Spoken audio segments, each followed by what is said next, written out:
Make a U-turn. In 1,000 feet, slide left, take the next left, sharp left, turn right on, continue on, in a quarter mile, at the light, in 600 feet, turn right on. You have reached your destination.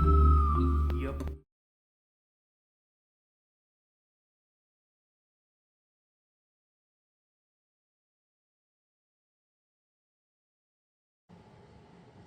Well, I think it's been a while since I've posted a video. Well before Christmas anyway. And I've had a few things I've done. Let me show you. Let's see. This stuff done. Repaired, stripped, and painted. I'm working off a cold still. These puppies, again, stripped, done, and ready for more. I need to put the seals on them. I have the seals. I've also worked on the Viking helmets, and I've got all the guts and things that go with the with those. And got one more here as a spare. This one is the other one, and of course the top bows for the interior. And that's going to go on at some point. So while I was doing these these small things here and there, I was about to do the grill. And if you followed my Roadster restoration, goddamn, I got a cough. Goddamn.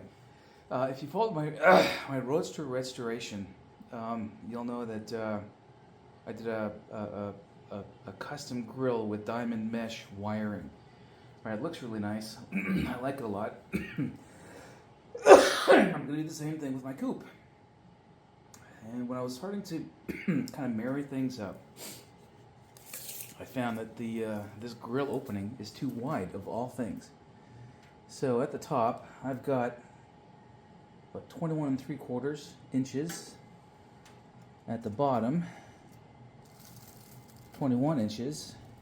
And I'm not taking into account the inset side pieces, right? When I put the grill on, I've got a good 1.5 inches of gap on each side. And I don't know why. The nose on this thing, god damn it. The nose on this thing was replaced by me.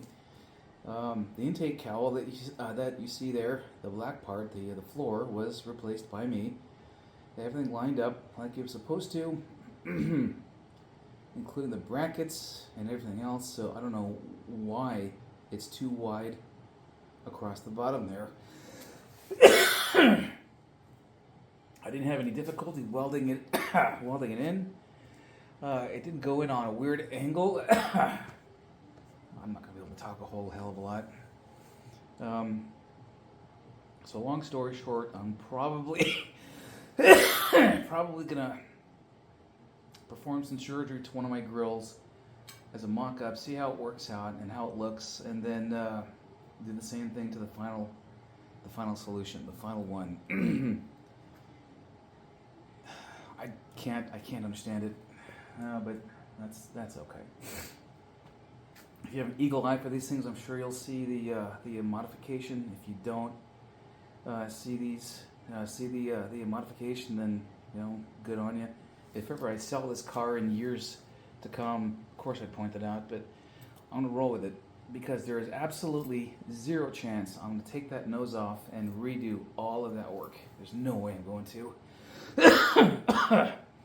So this video is not meant as a here's what I'm going to be doing today. It's more of a status because I'm going to get back in the saddle. If I can get my lungs to calm down and all the coughing and crap to stop. Jesus. I have doors to do. The interior stuff to do. I have a lot to do. Sure as hell can't talk about it because I can't talk.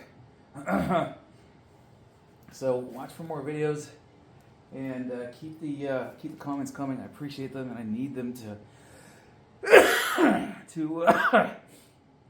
get myself motivated. Quite honestly, shit. Enough. Okay, well, right quick, I've done some vivisection to a license plate holder to hold this. More often seen on Jags. So it's a license plate and backup light all in one. I'm going to pause and show you how it looks when it's in there. There we go.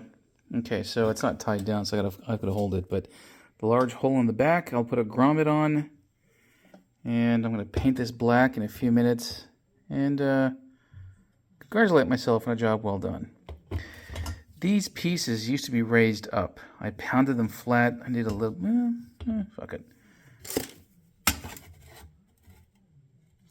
That's how it'll look. Not bad. Not bad. I might just Zorch it down. No. I need that for structural stability. Anyway, there it is.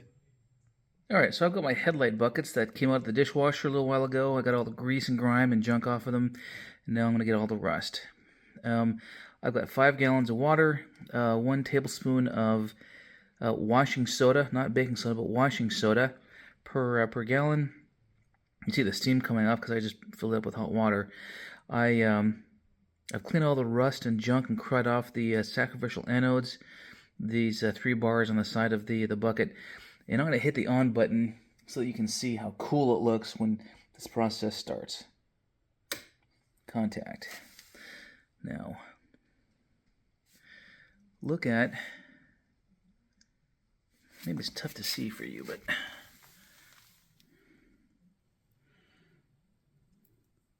look at the edges. All of that is hydrogen gas. I love watching this stuff. It's so cool. And I'll leave this in overnight, and by the next morning, all of the paint and the rust will be just junked completely off, and all I do is rinse it, scrub it, and then paint it.